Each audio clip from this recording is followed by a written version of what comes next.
lot of guys come in and they have signs and symptoms of low testosterone, but they think the answer is Viagra, and then vice versa, where they get these weak erections, thinking that, oh, if I get testosterone, even though they're not tired, they're not fatigued, they act normal.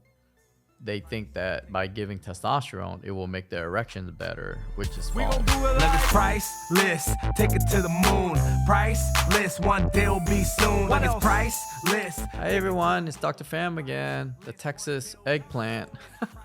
I may run with that name, but welcome to another episode of D-Talk with Dr. Pham. So one of the topic we're going to discuss today is what is the difference between libido and erection. And I can count, for every guy that come in that doesn't understand the difference between the two, and I get a nickel for each one of those, I'd be a rich man.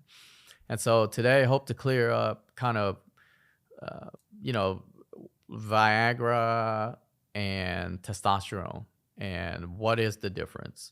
So they are very different. Okay. So when we get a patient that comes in and they're like, well, Dr. Pham, my erection's not as strong, and I don't know why. But then when you delve deeper, they have a lot of stress uh, from whatever it may be, new job, they just got laid off, kids moving back home, whatever it may be. And so when people hear the word testosterone, the first thing they think about is bodybuilding. And so that's a little bit different. That's anabolic steroid. And so I'll kind of touch a little bit on that. But basically, in order for erections to occur, you have to have a desire. So that's what I refer to as libido. And that is controlled by testosterone. So you need to have testosterone to circulate in the body to allow you to have the desire. The testosterone would then initiate the erection process. And Viagra or phosphodiesterase inhibitors, such as Cialis and all that, they pretty much all kind of do the same thing. That keeps your erection longer. And so a lot of guys come in and they have signs and symptoms of low testosterone, but they think the answer is Viagra, and then vice versa, where they get these weak erections, and then basically thinking that, oh, if I get testosterone, even though they're not tired, they're not fatigued, they act normal. They think that by giving testosterone, it will make their erections better, which is false. So I'm going to clear that kind of up in this episode. So testosterone, like I said, is made naturally by the body. Most of it comes from the testicle during puberty. And then that's what causes, increased bone mass, muscle mass, deepening of the voice, maturation of the genitalia system, hair growth, a lot of other benefits with testosterone. And women also have a small amount of testosterone, which also helps with their libido. And so testosterone, usually to diagnose it, you should really get an early morning testosterone level, 2 or 3, to really be sure that your testosterone is really at the level that it's at. And so obviously when guys come to see us, it's because they probably Googled it already and they kind of fit the symptom of low testosterone. So they come to see us to see if we can just give them testosterone so that, they can get better. And for reasons I don't really understand why, but maybe it's more readily available with, all these TV commercials where you can just do a quick teledoc visit and then they'll just write you a prescription for, testosterone, and then you can bring it to the clinic to get it injected or whatnot. But it seems to kind of really increase exponentially over the last 10 years on the usage of testosterone. And so basically, we've even been seeing it in guys that are in their late 20s, and usually we really don't start to see testosterone issues until guys are like in their 40s. But like I said, I don't really have a good explanation for it. But ideally, to diagnose it, you really need to check, at minimum, two early morning testosterone total level and then free level. And the free level is the amount of testosterone that actually is circulating. And, I won't go into all the pathway of the testosterone, but basically, testosterone has a very wide range. And depending on the lab you use, it can range from the low end of 250 all the way up to around 900. So, what I mean, and the reason why I think there's such a huge gap is because not every guy will function normally at the same testosterone level. And so, for instance, if you're getting treated by somebody who don't really understand kind of how testosterone really plays a role and the dosing, then all they do is they just look at the result. And if the result is anywhere from 250 to 950, then they're like, okay, you're fine.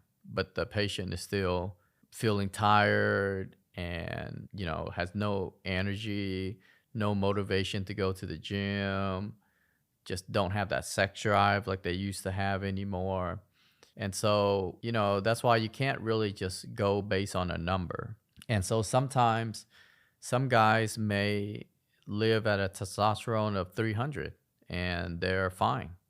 And you can have guys that need to live at a level of 600 or 800.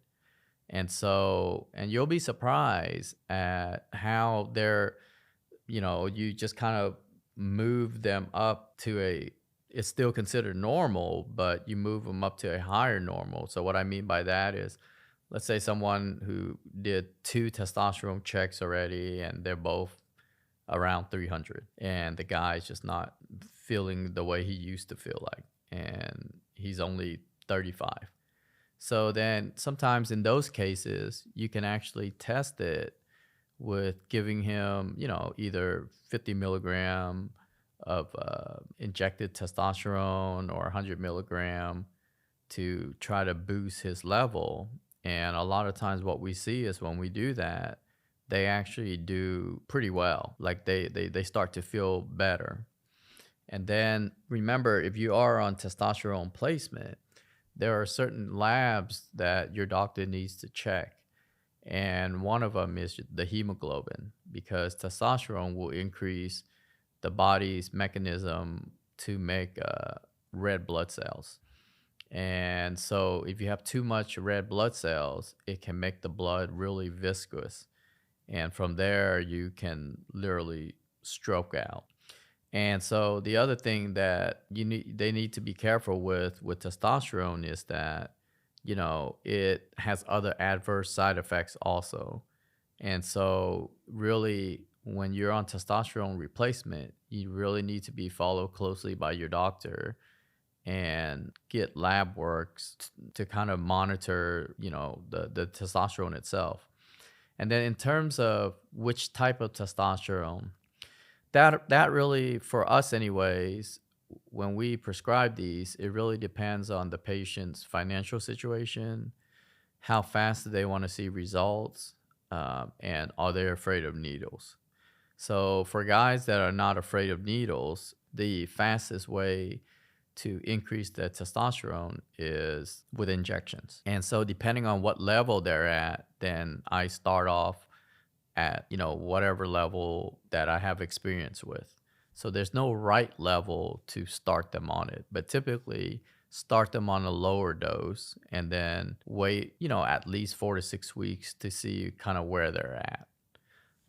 And then you can start to escalate the dose. The only downside to injection is, you do have like these peaks and troughs. So meaning, when you first inject it, and that's why they do it weekly or bi-weekly, is when you first inject it, you'll get this surge, and then the surge will kind of go down, and then basically then they start feeling not great again. And so to kind of give you more of a stabilized level, at minimum, the injection should be weekly.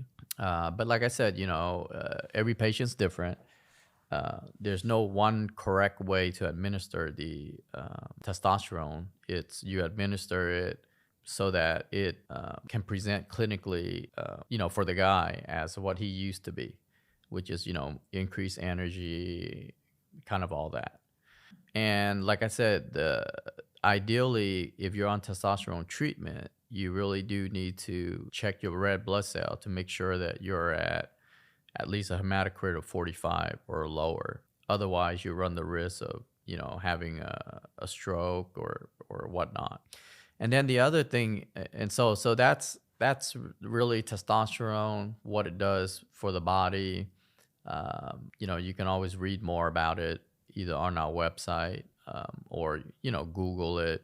But guys tend to get confused, and this is I'm alluding back to what I spoke about earlier. Is guy tends to think that testosterone and Viagra can be used interchange. You can interchange them, which really you can't.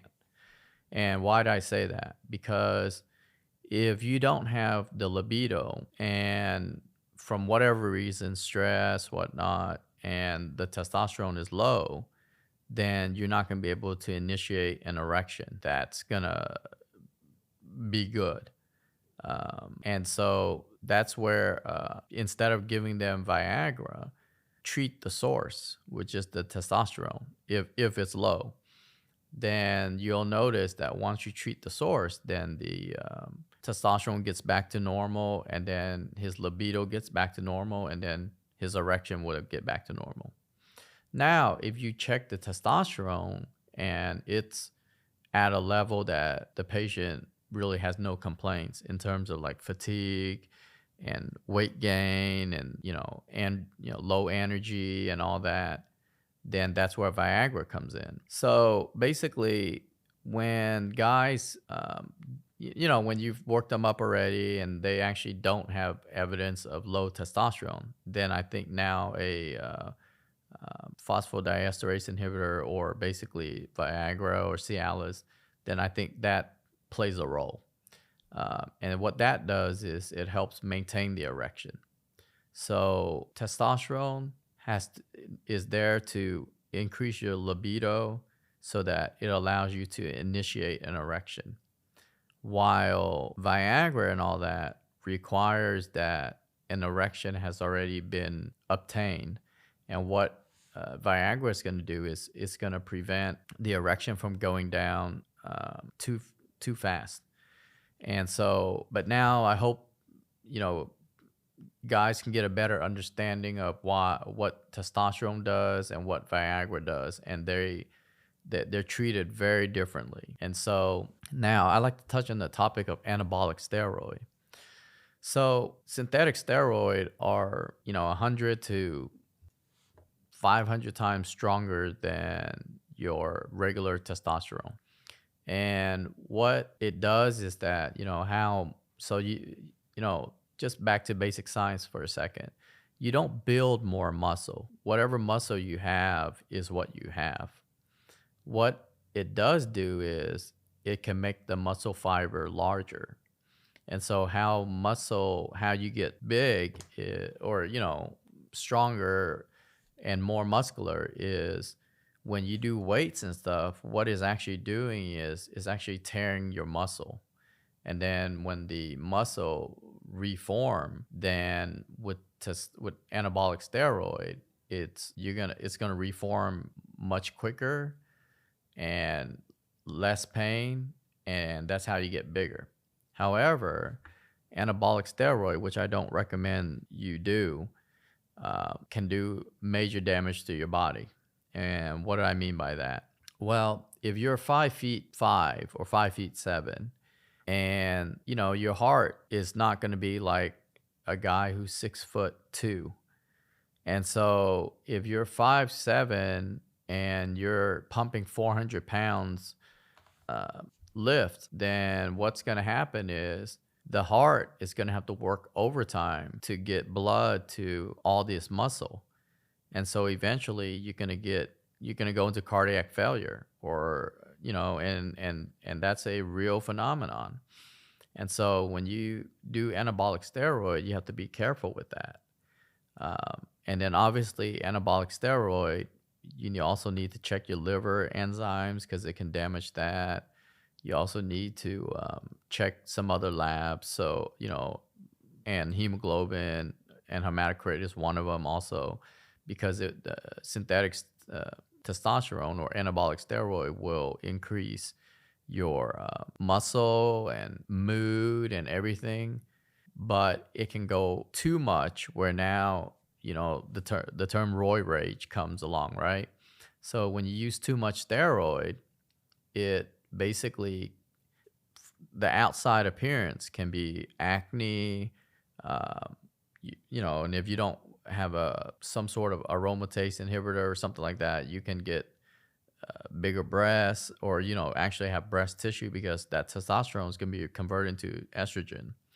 And so you got to be put on something to block, block the estrogen receptors. And then it also shuts down your natural system from making any testosterone.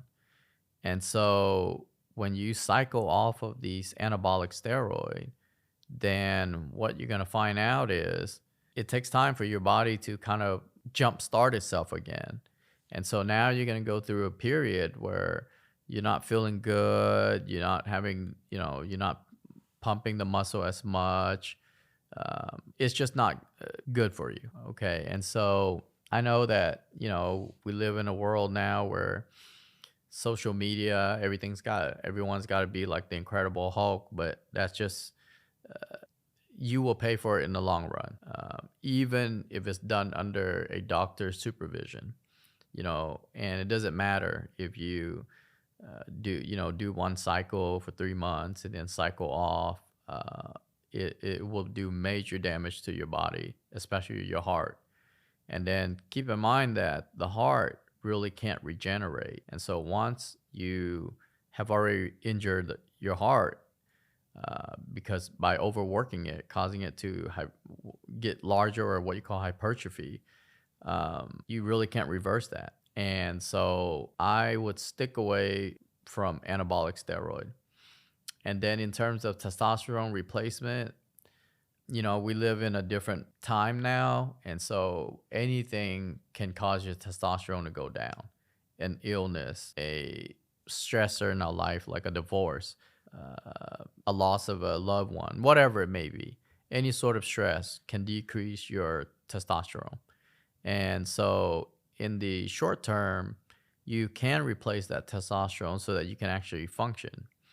But I would also, when we put patients on testosterone, we also put them on HCG. And what HCG does is it'll prevent the natural system from shutting down, so that when you do cycle off of the exogenous testosterone, it's going to be a much smoother landing. And some patients will be on testosterone their whole life. And so, but what ACG will do is, because it's not letting your natural system shut down, you won't have testicular atrophy. Your testicle will probably still be the same size.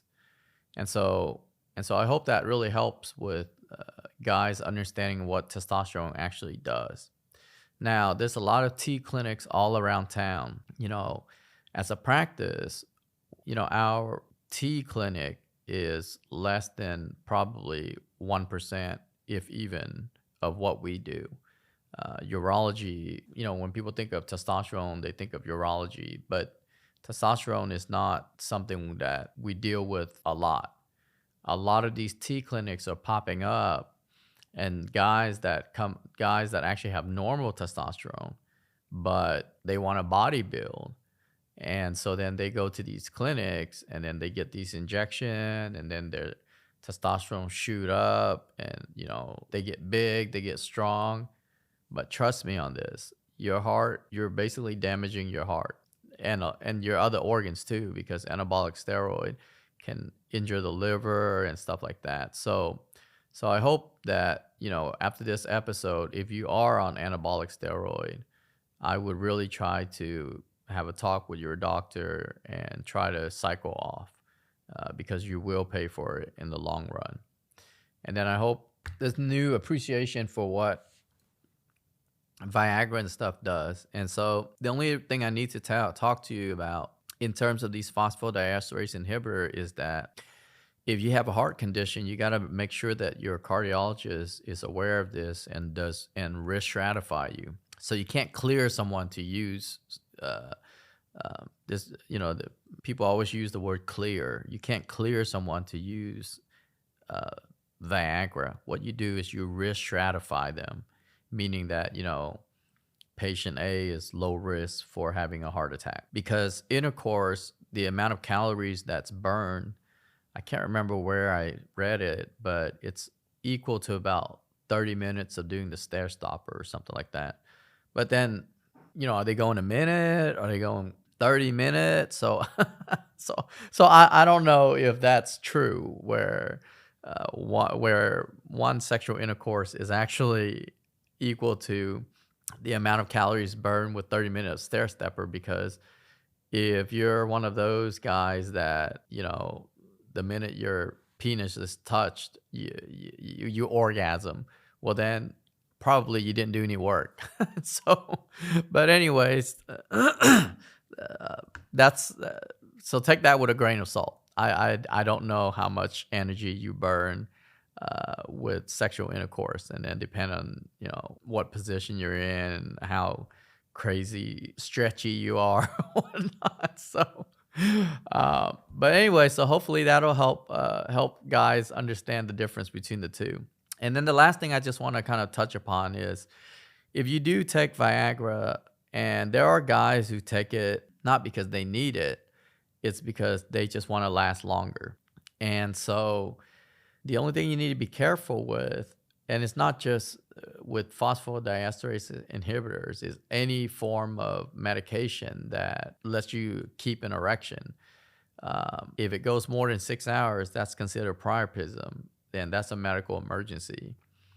And you really need to go to the ER for them to try to get the blood out. Otherwise, the cavernous channels inside because the penis really is just 2-cylinder and a urethra. So you need to go to the ER so that a urologist or sometimes the ER doctor can, where what they'll do is they'll need to decompress your penis. Otherwise, you can end up with permanent erectile dysfunction, because all the tissue, has undergone damage because of the priapism. So if you do start out with Viagra, have your doctor start out on a low dose. And if you have a heart condition, make sure you're cleared by your cardiologist, because the last thing you want is to meet your maker while you're trying to have a good time. That's not a good combination. Trust me on it. And then if you're on anabolic steroid, I do recommend you probably should try to get off of it. Now, I won't go into details on how you get off of it, because that deserves its own show, but it can be a very arduous and long process to try to get the natural system going again. And so hopefully with this episode, guys have a better understanding now of what testosterone actually does, what damage the anabolic steroid can do, and then what is the difference between libido, which is to initiate the erection, versus keeping the erection up. Okay? So until next time, make sure you subscribe, so that'll allow me to continue to keep doing what I love to do, which is just to kind of spread my knowledge in a way that everyone can kind of understand it. Signing off. Love is priceless, take it to the moon. Priceless, one day will be soon. Like it's priceless.